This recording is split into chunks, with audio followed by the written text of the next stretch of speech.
The vote was final. Earth was banished from the galaxy. The council waited for protests, for pleas, for outrage. Instead, humanity stood up and left. It was when the chamber realized they had just lost control, the verdict of extinction, Captain. David Reeves had imagined this moment 1,000 different ways during the long journey to the assembly of thousand suns. In some versions, he gave a passionate speech that changed alien minds. In others, he stood defiant as humanity's champion. But now, standing in the actual chamber with its crystalline walls stretching into infinity above him, he realized none of his imaginings had prepared him for the reality. The chamber was vast beyond comprehension.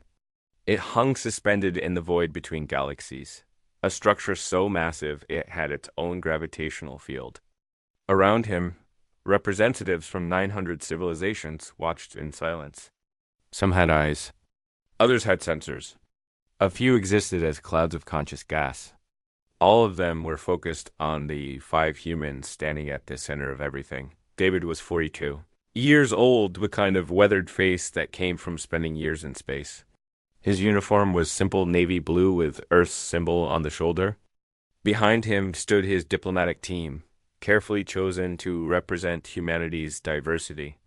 They had spent 3 months traveling to reach this place. They had come believing this would be humanity's introduction to galactic civilization. They had been wrong.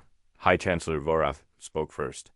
He was a being of pure energy contained within a geometric lattice of light. His voice resonated through every language simultaneously, translated by technology humanity could barely understand. Captain David Reeves of planet Earth, you stand before the assembly of thousand suns to receive judgment.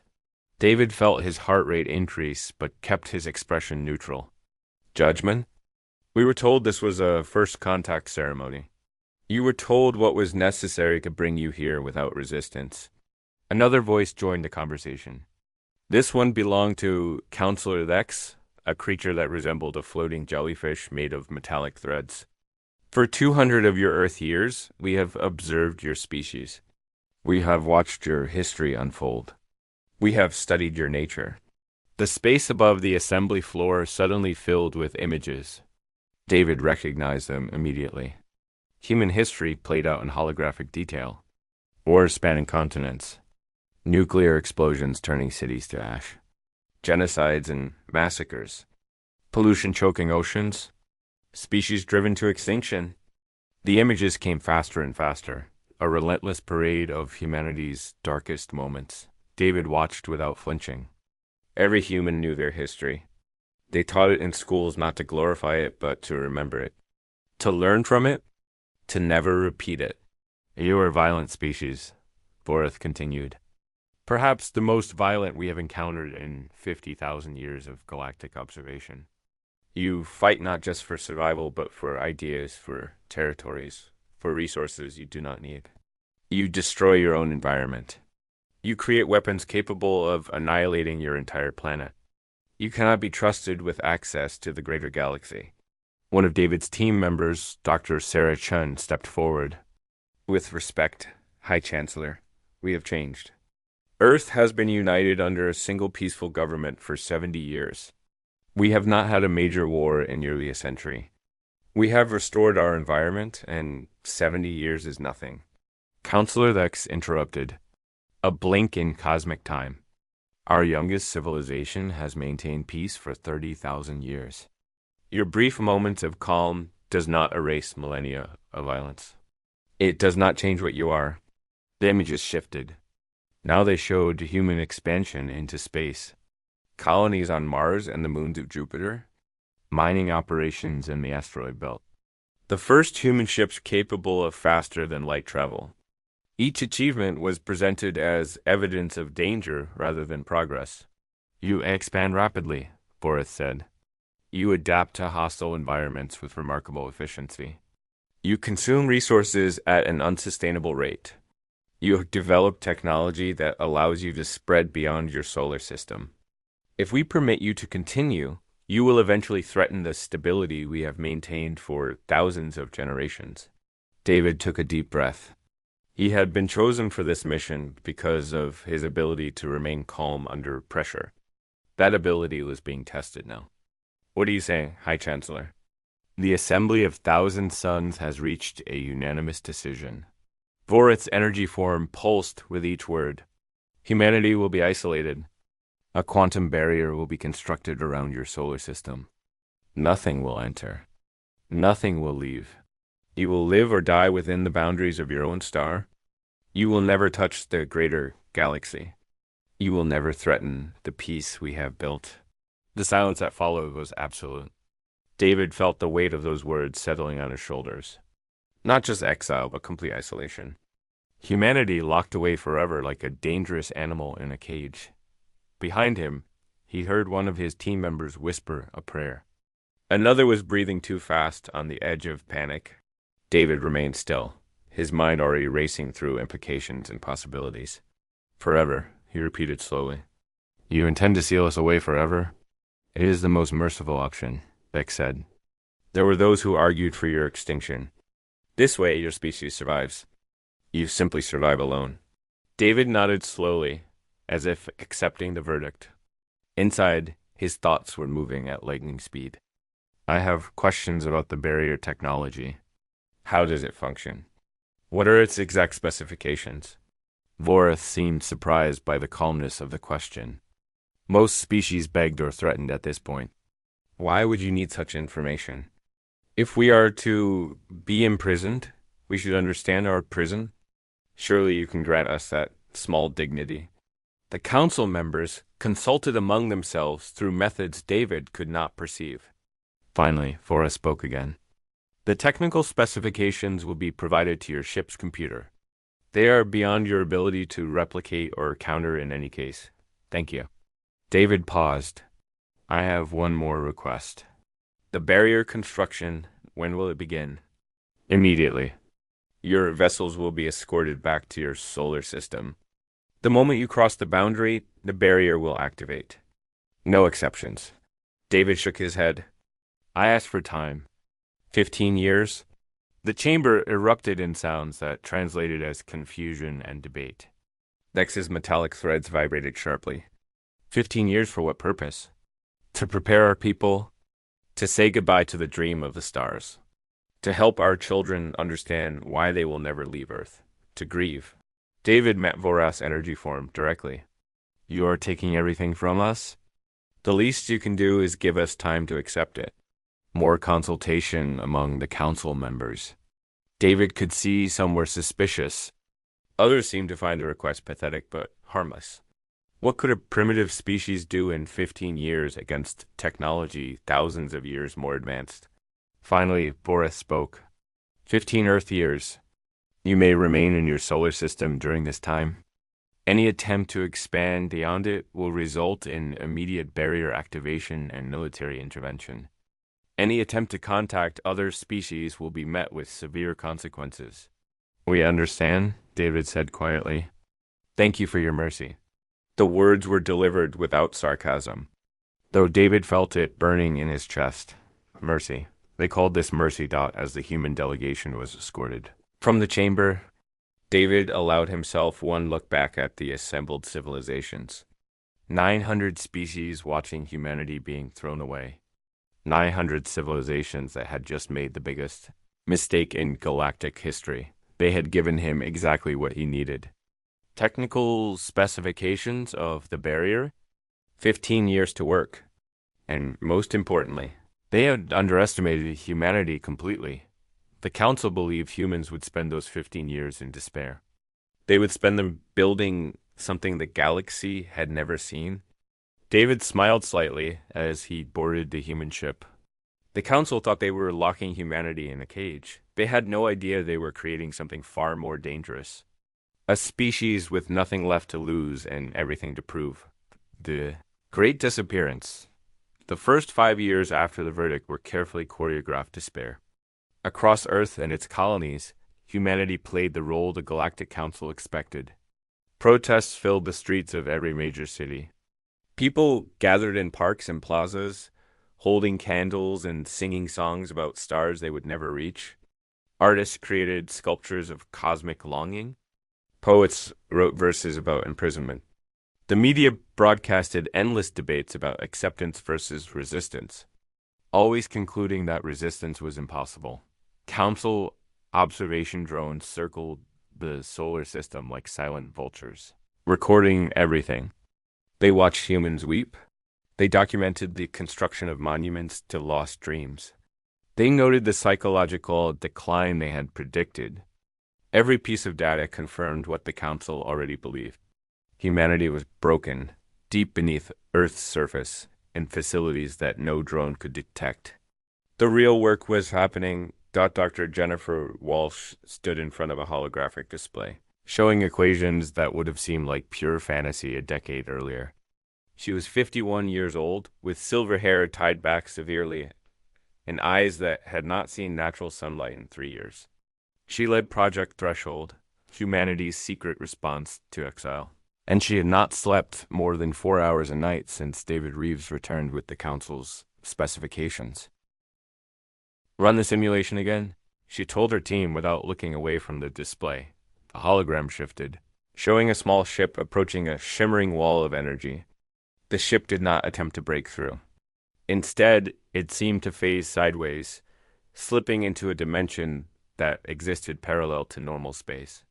In the simulation, the ship vanished completely, then reappeared on the other side of the barrier as if the wall had never existed. Quantum tunneling at macroscopic scale, her assistant Marcus said quietly. It still seems impossible. The Council thinks it's impossible, too. That's why they gave us the specifications. Jennifer's voice carried a hint of satisfaction. They never imagined we would find the gaps in their own technology. The barrier the Council planned to build would seal normal space around Earth's solar system. It was perfect, unbreakable, and absolute. But it only existed in the 3 dimensions the Council understood. Human physicists, working with desperation and creativity the Council could not fathom, had discovered something the elder civilizations had missed. Reality had layers, dimensions folded on dimensions like pages in an infinite book. The barrier sealed one page. Humanity had learned to turn the page. The technology was called quantum tunneling, though that was a simplification. In practice, it required reconfiguring matter at the subatomic level, creating a resonance that allowed objects to exist temporarily outside normal spacetime, then reforming them in a different location. The energy requirements were enormous. The calculations were impossibly complex. A single error would tear apart anything attempting the transition. They had lost 17 unmanned probes testing it. But the 18th probe had succeeded. And the 19th. And the 20th. How many ships are ready? Jennifer asked. Marcus checked his tablet. 347 generation ships are fully operational. Another 200 are 80% complete. We will have everything ready in time. Generation ships. The name felt inadequate for what they were building. Each ship was hollowed out from asteroids the size of mountains, capable of sustaining millions of people for centuries, if necessary. They looked like natural rocks from the outside. Council drones had scanned them thousands of times and found nothing but stone and ice dot inside. They held everything humanity needed to survive. Hydroponic farms spanning kilometers. Water reclamation systems that wasted nothing. Power plants running on fusion reactors. Living quarters for families, schools for children, laboratories for scientists, workshops for engineers. Each ship was a complete self-contained civilization, and each ship was equipped with a quantum tunneling drive, while Jennifer's team worked on the physics. Other teams tackled equally impossible challenges. The cryogenic program had achieved something remarkable. Humans could now be frozen in suspended animation and revived decades or even centuries later without any damage. This meant the ships did not need to carry enough resources for everyone to remain awake during the long journey between stars. Most people would sleep while a rotating crew maintained the ships. The archival project was perhaps the most emotional part of the whole endeavor. Teams of historians, scientists, and artists were reporting every piece of human knowledge onto crystal storage devices designed to last millions of years. Every book ever written, every song ever recorded, every scientific discovery, every work of art, everything humanity had created or learned was being preserved. They also collected biological samples. DNA from every plant and animal species on Earth, seeds from every crop, embryos stored in cryogenic suspension. If humanity was being exiled from Earth, they would take Earth with them in every way possible. David Reeves visited the construction sites regularly during those years. He had resigned his military commission to focus entirely on Project Threshold. Now he served as the civilian coordinator, the person responsible for making sure every piece of the impossible puzzle came together on time. He stood now in the observation bay of Construction Site 7, watching robots and human workers in spacesuits installing their final components of a generation ship. The asteroid was 3 kilometers long and 2 kilometers wide. Inside its hollowed interior, 50,000 people would make their home. "We are actually going to do this," said a voice behind him. David turned to see Captain Lisa Rodriguez, commander of the colonial evacuation effort. She was 38 years old with the efficient movements of someone who had spent most of her adult life in zero gravity. "We have to," David replied simply. "The alternative is living in a cage until we destroy ourselves or fade away. The Council will never forgive us for this. The Council exiled us. What we do after that is our business." David looked back at the ship being assembled. "Besides, we are not seeking their forgiveness. We are seeking our survival." The evacuation began in year 8. It had to be done slowly and carefully to avoid detection. People would enter buildings through the front door and never come out. They traveled through underground tunnels to hidden launch sites, then were transported to the generation ships waiting in the asteroid belt. Entire families disappeared overnight. The population of Earth cities should have been declining noticeably, but the Council's drones saw no change. That was because of the mimics, automated systems that generated false life signs, creating the illusion that buildings and cities were still fully populated. Heat signatures that look like human bodies, movement patterns that seem natural, communication signals that appeared to be normal daily life.